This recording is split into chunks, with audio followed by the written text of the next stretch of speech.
اس بزم میں آ کے جانے والا، پھر جا کے ادھر نہ آنے والا، کھوٹوں کو کھری سنانے والا، اے قوم تیرا جگانے والا، خاموش لحد میں سو رہا ہے اور اس کو زمانہ رو رہا ہے۔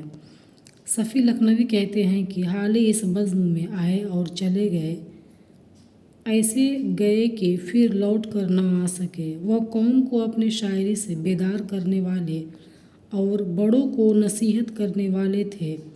اب وہ شخص اپنی قبر میں خاموش سو رہا ہے اور لوگ اس کی یاد میں آنسو بہا رہے ہیں۔ سلطان قلم رو خیالی، اقلیم سخن کا بابحالی، بے مثل مثال بے مثالی، شمس العلماء جناب حالی، ذی عزت و خواجہ گرامی، الطاف حسین نام نامی۔ حالی دنیا کی مملکت کے سلطان اور اشعار کی سلطنت کے بلند باب تھے۔ گو کہ شمس العلماء ان کا خطاب تھا، مگر در حقیقت وہ عالموں میں بے مثل تھے، وہ صاحب عزت تھے۔ ان کا نام الطاف حسین تھا۔ کس بحر سخن کا آ گیا نام، بے تاب ہے مدھو جزر اسلام۔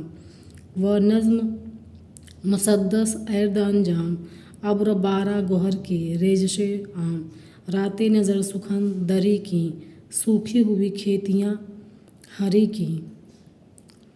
یہ کس سخن گو کا نام زبان پر آ گیا کہ اسلام کا مد و جزر بے چین ہو گیا۔ ان کی نظم مسدس کیا ہے، مانو خدا نے ابر بارہ سے گوہر برسائے ہیں۔ انہوں نے بہت ساری راتوں کو جاگ کر قومی درد کو اشعار کی لڑی میں اس طرح پرویا کہ مانو اللہ کے فضل سے سوکھی کھیتیاں ہری ہو گئی ہوں۔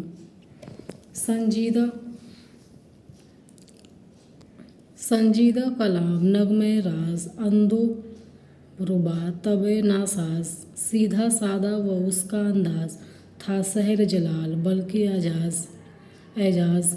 پھونکی وہ سخن میں ایک نئی روح، زندہ ہوئی پھر قلوب مذبوح۔ الطاف حسین حالی کا کلام سنجیدہ اور زوال پذیر قوم کو بیدار کرنے کے بھید اپنے اندر سمائے ہوئے ہے۔ ان کا انداز سادہ تھا مگر لوگوں کے دلوں پر اثر انداز ہوتا تھا۔ انہوں نے شاعری کو فرسودہ روایات سے پاک کر کے ایک نیا انداز بنا دیا۔